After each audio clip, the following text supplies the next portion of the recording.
How do you make sure your brisket is done and ready to eat exactly when you want it to? And what do you call a sleeping cow? Second one's easy. Bulldozer. To pull this off, you really need two main things. A cooker that you can trust to go for a very long time without having to babysit it. I'm using the Masterbuilt Gravity Series smoker. And the second thing you need is something you can use as an indoor warmer, big enough to fit your brisket. And since we're not doing a super long hold, you could probably just get away with using your oven. First things first, we need a rub for our brisket. And actually, we're gonna make our own this time. We are gonna make a good old-fashioned Texas SPG rub. Salt, pepper, garlic. Get yourself some sort of empty container. An old shaker is gonna work perfect. And you want 16 mesh black pepper. I'll throw a link down to it in the description. You can get it off of Amazon if it's not available to you locally. It is kind of a medium to coarser grind pepper. This is a very heavy pepper rub. We're gonna go with a cup of that pepper and attempt to get it into your thing without making too much of a mess. Pepper. Next up, salt. You wanna use Diamond Krystal Kosher salt.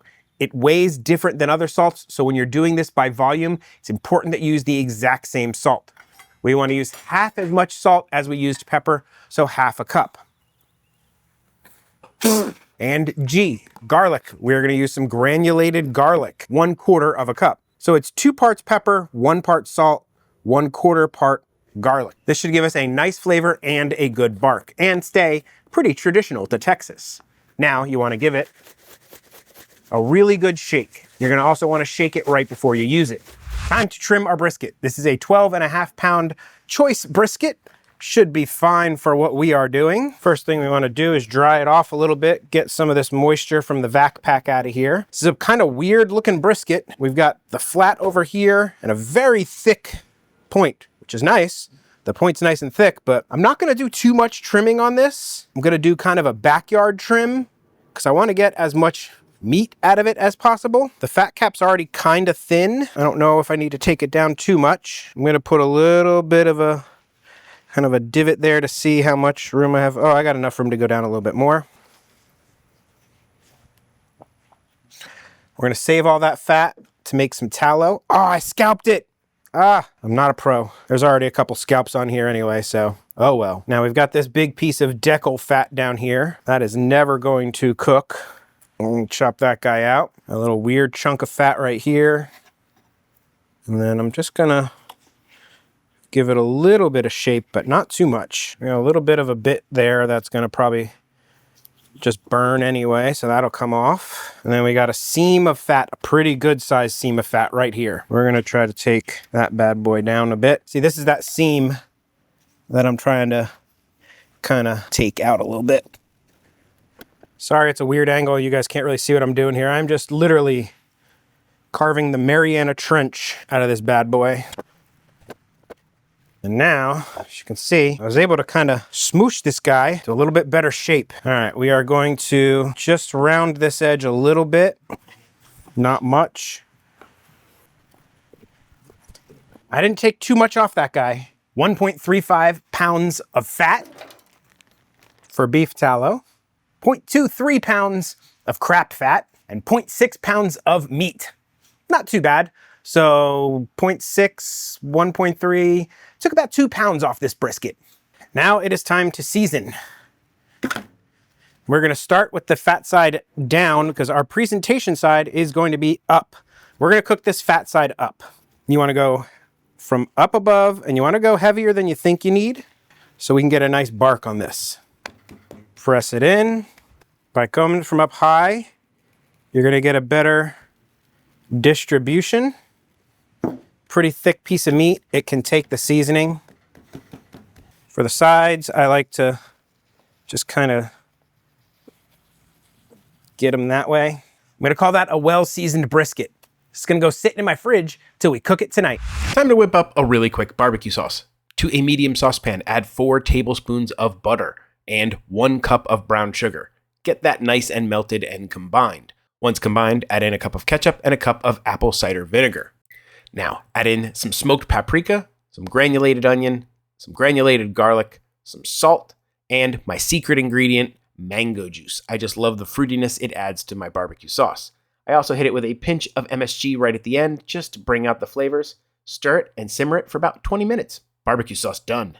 To make my life easier tonight, I pre-set up the Masterbuilt, threw in 2 sheet pans, and gave the ashtray the good old dad shake. Get all that loose ash out of there, emptied it, and we go ahead and fill it with fresh charcoal. We are doing the layer technique, a little bit of charcoal, a little bit of wood.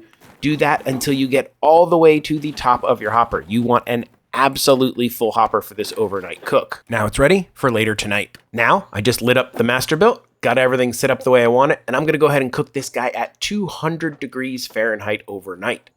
In one of my pans, I have water. In the other, I have my tallow. And I'm using 2 probes. I'm using the one from the Masterbuilt and the RFX wireless. Because the Masterbuilt won't give me an alert if the temperature drops too low. And I need that alert. I need to make sure that everything is going well overnight. See you guys in the morning. Good morning. It's about 9 hours later. It's time to check on our brisket. First time I will be seeing my lovely brisket. Oh, it looks so good. Looking barky, looking just like a solid brisket. Check on our charcoal here, see what we got left. Oh, we are at the bottom of the barrel. We're gonna need to add some charcoal, folks.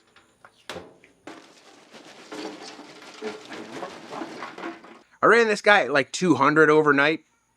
Everything was fine. We're gonna kick it up to 275 Fahrenheit to try and push this through, get us to that stall so we can get into our wrap. 10.5 total hours later, we are about ready to wrap this guy. Now, it's at about 165 in the point. The flat, I'm sure, is going to be higher because it was quite a bit thinner. Let's go ahead and take a look. Let's check for our tenderness. It's actually pretty dang tender. Okay, see, for the flat, not tender yet. The point, that bad boy is basically there. Every brisket's going to be different. That point is basically probably ready to go, but the flat is not. So I'm gonna have to cook this a little bit longer. Hopefully the point doesn't get too mushy on me. We have this lovely beef tallow that we just made. I am terrible at wrapping briskets. I ended up wrapping this in like 3 layers of paper, and it was still kind of loose. Close enough. Now we are gonna go back with our probe right in there, and our other probe in there. And now I'm gonna turn it up to 300 degrees Fahrenheit until we hit probe tender. I don't know how long that's gonna take. We'll find out. It's been 2 hours since I wrapped it. This is gonna be done, but let's just take a look at it to check it for the tenderness. Like butter everywhere. So we have about 6 hours until it's time to eat. I'm gonna go ahead and stick this in my oven at 150 degrees Fahrenheit. See you guys at dinner. This brisket came out awesome. Great looking bark on the outside. My knife was kind of terrible that I was using at the house, so couldn't really cut it the way I wanted it to, but nice and juicy. Great looking smoke ring there. The flat cut up pretty good. I had to cut them thicker than I wanted because of the knife, but I would say still passes the bend test, and it was a juicy looking flat. Next up, time to chop up some burnt ends and move on to slicing the rest of that point. It was a juicy sucker, I'll tell you that. I mean, just look at it glistening there. Beautiful. I was able to sneak away for the party real quick just to kind of give this a taste. It's one of the burnt ends.